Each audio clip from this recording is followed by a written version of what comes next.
사랑하는 성도 여러분, 누가 하나님을 좀 도와드릴 수 있을까요? 하나님은 과연 곤경에 빠질 수 있는 그런 분이실까요? 과연 누가 하나님을 좀 도와드릴 수 있을 것인가? 사람들은 때때로 그런 말을 합니다. 우리가 하나님을 도와드려야 된다. 그건 과연 맞는 이야기일까요? 오늘 성경 말씀을 보면 법궤를 이스라엘 백성들이 그릇되게 사용했죠. 이 법궤에 어떠한 그 법궤 자체가 능력이 있어서 그것만을 가지고 있으면 그것이 힘이 되어 가지고 내가 무엇인가 그 능력을, 법궤의 능력을 행사할 수 있다라는 그들의 잘못된 생각, 잘못된 신학이죠. 그것은 비참한 결과를 가져왔습니다. 전쟁에서도 졌고 지도자들을 잃었고, 또 하나님께서 그들과 함께 하시는 상징인 이 법궤마저도 적국에게 빼앗기는 이 초유의 사태가 지금 벌어지고 말았습니다. 벌어지고 말았어요. 이러한 상황에서 하나님은 그 법궤는 어떻게 움직여야 되냐 이거죠. 과연 하나님께서는 스스로 역사하실 수 있을 것인가? 이스라엘의 만군의 여호와 하나님은 이 상황에서 어떻게 하실 것인가가 참 궁금하지 않습니까? 그런데 하나님께서는 어제 5장에도 나오지만 다곤 신을, 그리고 그 지역에 많은 사람들에게 재앙을 내리면서 정말 우리가 이 블레셋 사람들이 무엇인가 지금 잘못하고 있구나 라는 것을 깨닫게 하셨다라는 것입니다. 오늘 6장 1절 말씀 보니까 이렇게 시작하죠. 여호와의 궤가 블레셋 사람들의 지방에 있은지 7달이라. 이것은 법궤가 블레셋 지방에 있는 전체 기간이겠죠. 각 도시들 에글론으로 가드로 이렇게 법궤가 옮겨 다니고 있었지 않습니까? 그 모든 기간을 이야기할 거예요. 참 안타까운 것은 이 7개월이라는 시간이 지났음에도 불구하고 이스라엘에서는 법궤를 찾아오겠다는 움직임은 전혀 없습니다. 무능한 거죠. 그냥 이제 우리가 법궤를 잃어버렸으니 어떡하겠는가, 이 정도로 생각을 합니다. 그들은 하나님을 믿고 의지하는 사람들 아닙니까? 그렇다면 그 하나님을 찾으러 가야죠. 협상단, 사절단이라도 가서 그 이스라엘의 모든 좋은 것들을 다 끌고 가서라도 법궤 찾아와야 되는 거 아닙니까? 그런데 이들은 7달 동안 침묵하고 있을 뿐입니다. 오히려 이 법궤에 대해서 2절 말씀 보니까 블레셋 사람들의 제사장과 복술자들을 불러서 이 블레셋 사람들이 이런 얘기를 해요. 우리가 여호와의 궤를 어떻게 할까? 이 여호와의 궤는 지금 어떤 상황이 됐습니까? 이 치명적인 물건이 됐어요. 그 법궤가 가는 도시에는 사람들이 종기가 들리기도 하고, 그리고 독한 종기가 나기도 하고, 사람들이 죽기도 하고, 우리가 이거 망하는 거 아니냐 이렇게 생각할 정도로 지금 치명적인 물건이 되었고, 이것을 어떻게 했으면, 이 법궤를 어떻게 처리할 것인가, 그것에 대해서 이들은 고심하고 있습니다. 그래서 제사장, 복술자, 그 당시에는 종교적인 그런 나라들이었으니까요, 이 블레셋 사람들이 얘기하는데 그냥 보내면 안 된다. 속건 제물을 좀 드려야 되고, 제물을 드려야 되고, 그러면 우리의 병도 나을 거고, 지금 우리에게 이 병을 내리는 게 이 법궤 때문이라면 이 법궤를 얼른 치워버리고 그쪽으로 보내면, 그러면은 우리에게 병도 낫고 이 어려움도 이겨낼 수 있을 것이다 라고 그들은 제안을 합니다. 그러면 무엇으로 속건제를 삼아야 되느냐? 4절 말씀을 보십시오. 그들이 이르되 무엇으로 그에게 드릴 속건제를 삼을까 하니 이르되 블레셋 사람의 방백의 수요대로 금 독종 5과 금쥐 5마리라야 하리니 너희와 너희 통치자들에게 내린 재앙이 같음이니라. 여기에 보면 참 이 독특합니다. 사실 속건제를 드리려면 양이나 소나 이런 것들을 잡아서 이스라엘은 그렇게 드리는 거 아니겠어요? 자기들이 모르면 이스라엘에 사절단을 보내가지고 이 법궤를 우리가 다시 이스라엘 땅으로 돌려보내려고 하는데 우리는 처리 방법 모르겠다. 사절단을 보냈으니 이 법궤를 이동하거나 할 수 있는 제사장이나 담당자를 보내주라. 이렇게 하면 쉽지 않겠어요? 근데 이 사람들은요, 자기 마음대로 생각하는 겁니다. 무엇인가 자기들이 잘못했다는 것을 직감했어요. 그리고 이 법궤가 위험한 물건이라는 것을 알았어요. 그런데 고작 생각해낸다는 것은 뭐냐? 금 독종을 만들고 금 쥐 5마리를 만들자. 그래서 그 법궤 옆에다가 금은 좋은 거니까 여기다 넣어서 같이 보내자는 겁니다. 같이 보내자는 거예요. 이 세상적인 생각 아닙니까? 하나님께 잘못했으면 어떻게 해야 됩니까, 여러분? 회개해야죠. 회개해야죠. 하나님, 잘못했습니다. 우리가 무지몽매한 인생들입니다. 오, 당신은 진짜 하나님이시군요. 당신만을 경배하겠습니다. 이제 다곤신 섬기는 거 우리 안 하고 다곤보다 능력 있으신 여호와 당신을 섬깁니다. 민족적인 회개, 그걸 해도 지금 부족할 판인데 금독종, 그러니까 이게 금독종이라는 게 참 이게 좀 어려운 그 부분이거든요. 어느 주석을 보니까 그렇게도 표현했더라고요. 이게 종양이다, 종양. 종양 모양을 만든 거다. 요즘에 우리 뉴스 같은 경우 코로나 모양을 이렇게 이미지로 만들어 놓지 않습니까? 확대를 해가지고 아마 이들에게 막 독한 종기가 났다고 그러니까 이 종기가 몸에 붙은 종기가 좀 떨어져서 멀리 나갔으면 좋겠다라는 그런 바람이 있었던 것 같아요. 그리고 이 종양이 왜 또 쥐 모양을 합니까? 쥐. 뭐 하나님이 쥐를 좋아하시는 것도 아닌데 그거는 이 쥐가 이런 종기들이나 이런 것들을 옮긴다라는 그들의 생각이 아마 반영되지 않았을까.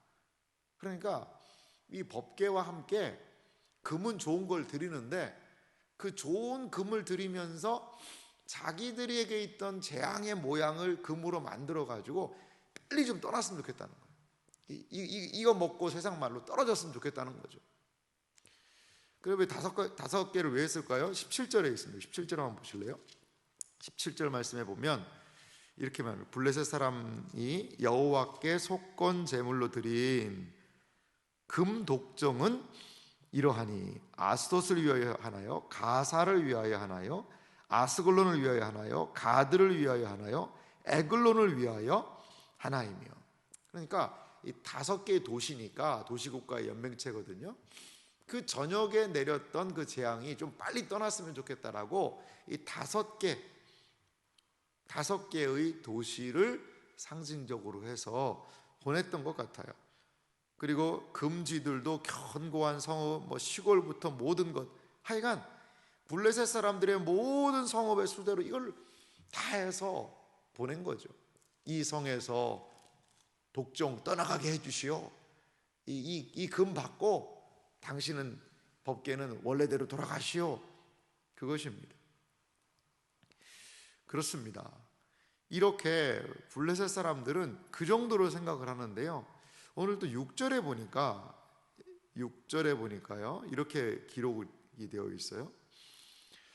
애굽인과 바로가 그들의 마음을 완악하게 한 것 같이 어찌하여 너희가 너희의 마음을 완악하게 하겠느냐. 그가 그들 중에서 재앙을 내린 후에 그들이 백성을 가게 함으로 백성이 떠나지 아니하였느냐. 이게 무슨 말씀이냐면 이렇게 해서 이 법궤를 그냥 뭐 우리가 전쟁에서 이겼으니까 그 이스라엘이 섬기는 이 신의 가장 중요한 이 법궤를 전리품으로 가지고 우리가 이겼다라고 그렇게 교만하게 하지 말자. 그러면서요, 이 블레셋 사람들의 이야기가 참 재밌지 않습니까? 출애굽 때 바로가 엄청 고생했다는 거예요. 출애굽을 누가 생각하고 있습니까? 지금 블레셋 사람들이요, 출애굽 때에 하나님께서 역사하셨던 것을 소환해내서 그걸 기억하고 있는 겁니다. 여러분, 출애굽의 하나님은 누가 기억해야 될까요? 이스라엘 백성들이 기억해야 되는 것 아닙니까? 블레셋과의 전쟁에서 자신들이 전세에 불리하고 여러 어려운 상황 때 오히려 이스라엘 백성들이 하나님을 기억하고 과거에 역사하셨던 그 하나님의 능력을 기억하면서 그 하나님을 경배하며 나아가야 함에도 불구하고 그들은 하나님에 대해서 전혀 생각하지 못하고 있고, 오히려 블레셋 사람들이 야, 이러다간 우리 옛날에 이스라엘 백성들 출애굽할 때 애굽 망했듯이 우리도 망한다, 빨리 돌려보내고 잘못했다고 하자, 이런 지금 상황이라는 겁니다.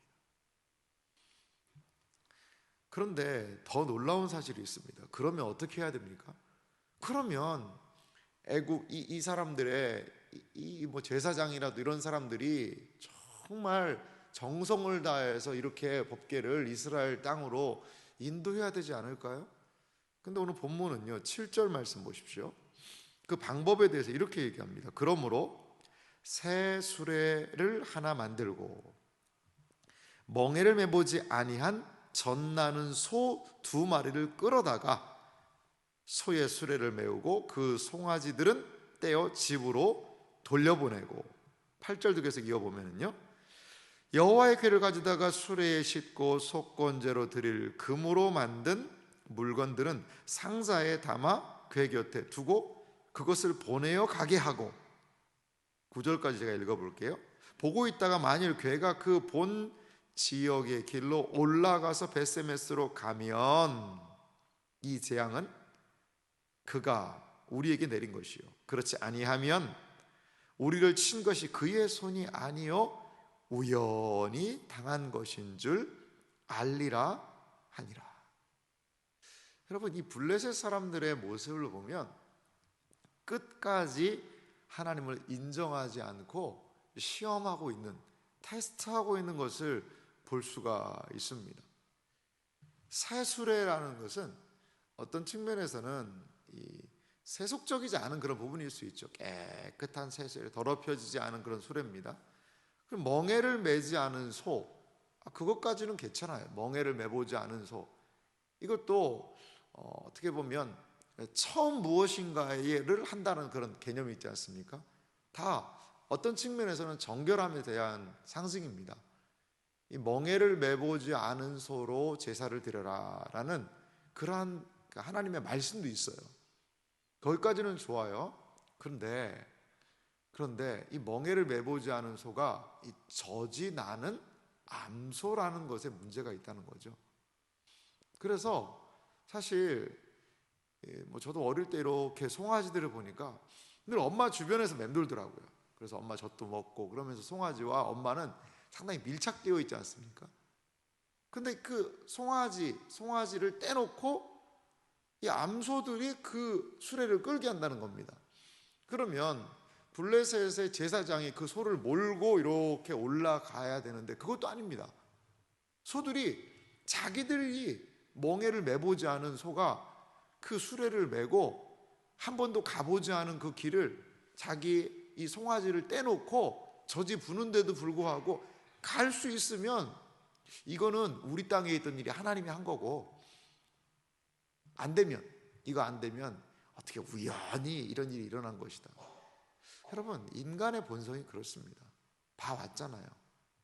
다곤 신상에서 일어난 일도 봤고요, 그 도시들을 돌면서 일어났던 그 재앙도 봤고요, 그렇게 혼나고 이제 이 법궤 처리 어떻게 해야 될까, 마지막에는 좀 인정하면서 겸손하게 하나님 고백하면서 그렇게 잘 모실 수도 있는데도 끝까지 아마도 아닐 거야, 아마도 하나님은 아닐 거야, 우연히 어떻게 돼서 우리가 지금 이러는 걸 거야.